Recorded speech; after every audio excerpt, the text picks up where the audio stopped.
नमस्कार। World news में आज ट्रंप और जेलेंस्की के बीच तीखी बयानबाजी के बाद पूरी दुनिया में हड़कंप मचा हुआ है।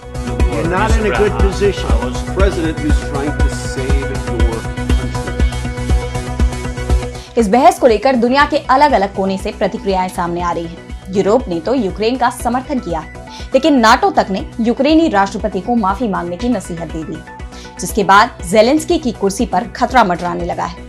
इस पर हम करेंगे विस्तार से चर्चा, लेकिन आइए जरा उन खबरों को भी देख लें जिन पर आगे होगी। तुर्की में थम गई 40 साल पुरानी जंग, कुर्दों के आतंकी संगठन ने डाले हथियार, संघर्ष में अब तक 40,000 लोगों की जा चुकी है जान। इजराइल गजा में रमजान तक नहीं छिड़ेगी जंग, दोनों देशों में तनाव जारी, बंधकों के वीडियो पर भड़का इजराइल। और चलते चलते में देखेंगे दुनिया की सबसे सुरक्षित जगह, तीसरे विश्व युद्ध के छिड़ने पर कहां छिप सकते हैं लोग। तो यूक्रेनी राष्ट्रपति वोलोदिमीर जेलेंस्की के अमेरिका दौरे को लेकर बवाल मच गया है। कहीं अमेरिकी राष्ट्रपति डोनाल्ड ट्रंप के रवैये पर सवाल उठ रहे हैं, तो कहीं वोलोदिमीर जेलेंस्की की माफी की मांग। यानी देखा जाए तो दोनों देशों के राष्ट्राध्यक्षों के बीच हुई तीखी नोकझोंक ने दुनिया में एक नई बहस छेड़ दी है। इस पर नाटो की तरफ से भी बयान जारी किया गया। नाटो के प्रमुख मार्क रूटे ने व्हाइट हाउस में जो कुछ हुआ उसे दुर्भाग्यपूर्ण बताया। उन्होंने कहा कि यूक्रेनी राष्ट्रपति वोलोदिमीर जेलेंस्की को अमेरिकी राष्ट्रपति डोनाल्ड ट्रंप के साथ अपने रिश्ते को सुधारने का रास्ता खोजना चाहिए। आपको बता दें कि रूस यूक्रेन युद्ध के पीछे की वजह नाटो को ही माना जाता है। जेलेंस्की यूक्रेन को नाटो का सदस्य बनाने पर अड़े हैं, लेकिन ट्रंप ने इससे साफ इनकार कर दिया है। इस बीच ट्रंप प्रशासन में डोज विभाग के प्रमुख और एक्स के सीईओ एलन मस्क ने अमेरिका को नाटो और संयुक्त राष्ट्र से निकल जाने की बात कही है। ऐसे में दोनों नेताओं की बहस को लेकर नाटो के इस बयान ने जेलेंस्की की मुश्किलें बढ़ा दी हैं। वहीं रूस ने भी जेलेंस्की के इस दौरे को पूरी तरह से नाकाम बता दिया। रूस ने कहा कि जेलेंस्की इस दौरे पर यूक्रेन के लिए कुछ भी हासिल करने में नाकाम रहे और खुद भी डांट फटकार खाकर वापस लौटे। रूस ने इसे जेलेंस्की प्रशासन की पूरी तरह से राजनीतिक और कूटनीतिक विफलता करार देते हुए कहा कि जेलेंस्की युद्ध को लंबा खींचने की हर मुमकिन कोशिश कर रहे हैं। ये उनकी ट्रंप से इस बहस के बाद दुनिया के सामने आ गया है। हालांकि जेलेंस्की को अमेरिका से खाली हाथ लौटना पड़ा, लेकिन ट्रंप के साथ उनकी इस बहस के बाद दूसरे यूरोपीय नेता यूक्रेन के समर्थन में आ गए हैं। दरअसल जेलेंस्की अमेरिका से सीधा लंदन पहुंचे, जहां वो 12 यूरोपीय देशों के राष्ट्राध्यक्षों के शिखर सम्मेलन में भाग लेंगे। और ट्रंप जेलेंस्की के बीच हुई इस बहस के बाद इस सम्मेलन का महत्व काफी बढ़ जाता है। इस सम्मेलन में एक बात तो तय है कि यूरोपियन यूनियन यूक्रेन का समर्थन करेगा, लेकिन क्या यह अमेरिका और रूस के लिए बड़ा झटका साबित हो सकता है, इस पर सबकी नजरें रहेंगी। सम्मेलन में भाग लेने के लिए लंदन पहुंचे जेलेंस्की ने डाउनिंग स्ट्रीट ऑफिस में पीएम कीर स्टारमर से मुलाकात की। उनके पहुंचते ही भीड़ ने उन्हें चेयर किया। स्टारमर ने भी जेलेंस्की को अपने कार्यालय के बाहर गर्मजोशी के साथ रिसीव किया और उन्हें गले से लगाया। स्टारमर ने जेलेंस्की को बताया कि यूक्रेन को यूनाइटेड किंगडम का पूरा समर्थन है। हम आपके और यूक्रेन के साथ हमेशा खड़े हैं। इसके साथ ही ब्रिटेन ने यूक्रेन को 2.26 बिलियन पाउंड यानी $2.84 बिलियन का फंड देने पर सहमति जताई। इस पूरे घटनाक्रम ने यूक्रेन और रूस के बीच 3 सालों से चल रहे युद्ध को लेकर अमेरिका और यूरोप के बीच के मतभेदों को उजागर कर दिया है, जिसके बाद सवाल ये भी उठ रहे हैं कि क्या रूस यूक्रेन युद्ध का दायरा बढ़ने वाला है? क्या यूरोप और अमेरिका आमने सामने आ जाएंगे? इस घटनाक्रम ने कई संभावनाओं को जन्म दे दिया है। और अब बढ़ते हैं अगली खबर की तरफ, जहां हम बात करेंगे तुर्की की। तो तुर्की में कुर्द अलगाववादी और सरकार के बीच 40 साल से जारी संघर्ष अब खत्म हो गया है। आतंकी संगठन पीकेके यानी कुर्दिस्तान वर्कर्स पार्टी के उग्रवादियों ने तुर्की के साथ युद्ध विराम का ऐलान कर दिया है। एक दिन पहले ही जेल में बंद पीकेके नेता अब्दुल्ला ओकलान ने संगठन को भंग करने का आदेश जारी किया था। पीकेके ने ओकलान का हवाला देते हुए कहा कि शांति और लोकतांत्रिक समाज के लिए हमारे नेता के आदेश पर हम आज से सीज फायर का ऐलान कर रहे हैं। पीकेके की उत्तरी इराक में मौजूद शाखा ने कहा कि हम भी सीज फायर का पालन करेंगे। जब तक हम पर हमला नहीं किया जाता, तब तक हमारी सेना भी कोई हिंसक कार्रवाई नहीं करेगी।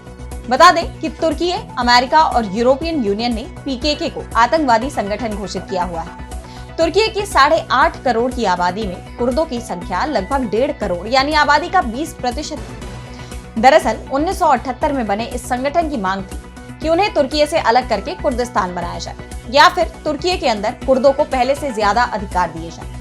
इस मांग के साथ संगठन ने 1984 में तुर्की सरकार के खिलाफ जंग छेड़ी थी। इस जंग में अब तक 40,000 से ज्यादा लोगों की जान जा चुकी है। इसके चलते तुर्की, अमेरिका और यूरोपीय संघ इस संगठन को आतंकी घोषित कर चुके हैं। संगठन के नेता अब्दुल्ला ओकलान को 1999 में तुर्की की स्पेशल फोर्स ने केन्या में पकड़ा था और तब से उसे इस्तांबुल के एक जेल में कैद रखा गया है, जहां वो फिलहाल उम्र कैद की सजा काट रहा है। अब्दुल्ला ओकलान ने संगठन से 2 जरूरी काम करने को कहा, जिससे तुर्की के साथ बीते कई सालों से चला आ रहा ये संघर्ष तुरंत खत्म हो सकता है। पहला, अपने हथियार डालना और दूसरा, संगठन को भंग करना। ओकलान की तरफ से उसका statement pro Kurdish party DEM के नेताओं ने पढ़कर सुनाया। इस बयान में ओकलान ने कहा कि तुर्की सरकार की तरफ से कुर्दों के अधिकारों पर रोक लगाई जा रही थी। इसके जवाब में PKK का गठन किया गया था, लेकिन तब से अब तक कुर्दों के अधिकारों में इजाफा हुआ है। साथ ही ये संगठन अपनी उम्र पूरी कर चुका है।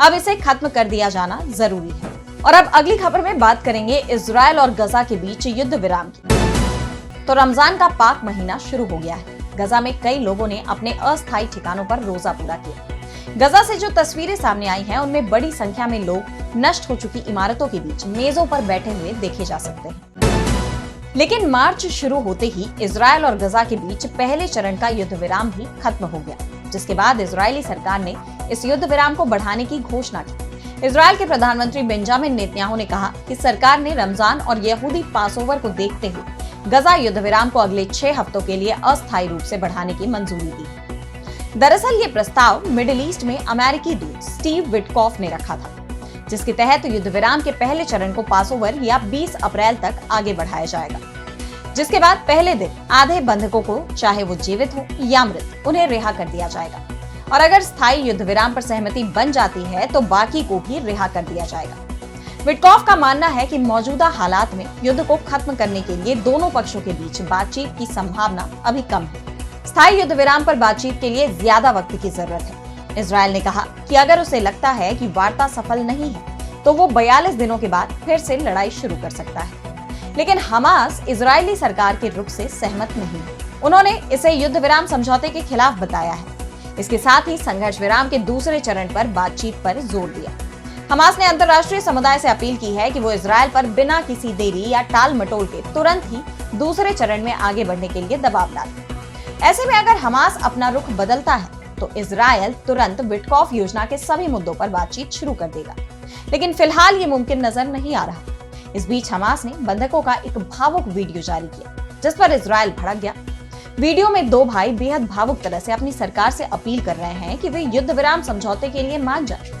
इनमें से एक भाई को रिहा कर दिया गया, जबकि दूसरा अभी भी हमास की कैद में है। वीडियो में उसने कहा कि सभी को बाहर निकालो और हमारे जीवन को अब और बर्बाद मत करो। मुझे मेरे भाई के बिना यहाँ मरने के लिए छोड़ा जा रहा है। हालांकि इजरायल सरकार ने इसे प्रोपेगेंडा वीडियो बताया, लेकिन इस पूरे प्रकरण ने दोनों देशों के बीच तनाव को बढ़ा दिया है। और अब चलते चलते में देखेंगे दुनिया की सबसे सुरक्षित जगह के बारे में, जहां तीसरे वर्ल्ड वॉर के दौरान VIP अपनी जान बचाने के लिए छिप सकते हैं। बता दें कि हाल ही में अमेरिकी राष्ट्रपति डोनाल्ड ट्रंप और यूक्रेनी राष्ट्रपति जेलेंस्की के बीच ओवल ऑफिस में तीखी बहस हुई, जहां ट्रंप ने जेलेंस्की से कहा था कि आप तीसरे विश्व युद्ध को भड़का रहे हैं। उनके इस बयान के बाद तीसरे विश्व युद्ध और परमाणु हमले की आशंका ने पूरी दुनिया को चिंता में डाल दिया है।